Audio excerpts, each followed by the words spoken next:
Bapak Ibu sekalian, kalau Bapak Ibu secara random ngecek aja, ketemu wali kota bupati, tanya kapan terakhir buka Undang-Undang Dasar 1945, oke? Kaget kita.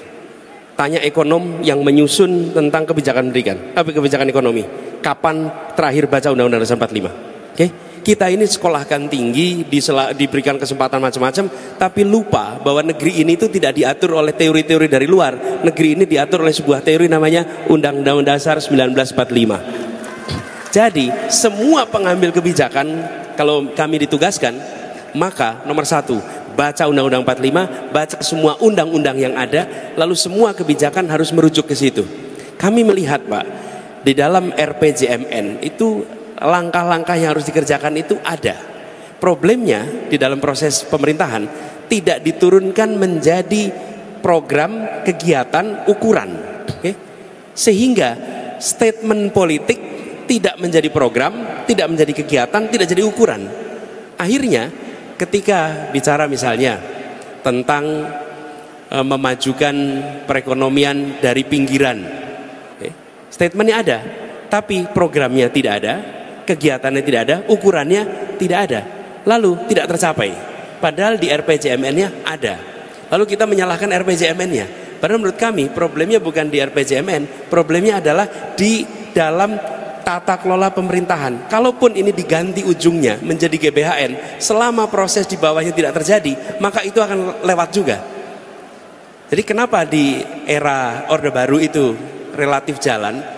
Bukan GBHN ya menurut kami, tapi ada Bappenas yang menerjemahkan itu menjadi program, menerjemahkan menjadi kegiatan, menjadi ukuran, lalu semua kementerian jalan mengikuti program itu. Begitu ya Pak, yang nomor satu. Lalu yang kedua, terkait dengan negara korup tapi aman. Lalu seperti begini, dalam jangka pendek mungkin itu memberikan kenyamanan ketika ada dibiarkan korupsi tapi aman, tenang. Tapi dalam jangka panjang itu akan menciptakan ketimpangan yang bisa meletup menjadi masalah sosial.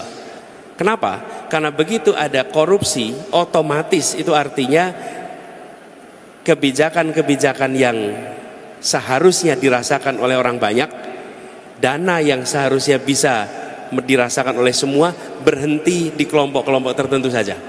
Dalam jangka panjang ini eksplosif. Dalam jangka pendek mungkin belum, tapi jangka panjang ini eksplosif.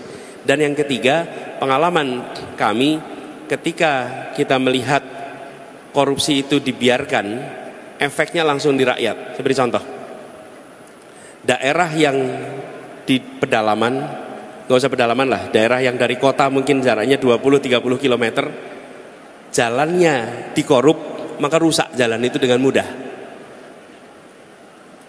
Ada contohnya banyak Pak.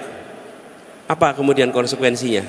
Peternak-peternak yang memproduksi telur misalnya, itu ketika perjalanan 20-30% telurnya itu rusak di jalan Pak. Orang tidak nyambungkan mahalnya harga telur dengan korupsi. Padahal kenapa harga telurnya di pasar mahal? Karena dia hanya bisa melakukan 70%, 30%-nya rusak di jalan. Kenapa rusak di jalan? Karena jalannya sesungguhnya dalam pasaran kita. Nah, kami melihat bagaimanapun juga korupsi ini tetap harus diberantas.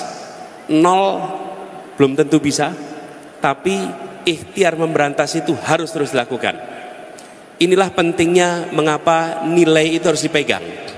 Orang kalau punya nilai, belum tentu dia menjalankan nilai itu setiap waktu, tapi kalau dia menyimpang, dia tahu kemana harus kembali. Tapi kalau orang tidak punya nilai, dia menyimpang, dia belandang terus menyimpangnya itu. Karena dia tidak tahu kemana harus kembali, karena tidak punya pegangan nilai. Disitulah mengapa kepemimpinan nasional harus memiliki ideologi. Kepemimpinan nasional harus punya nilai.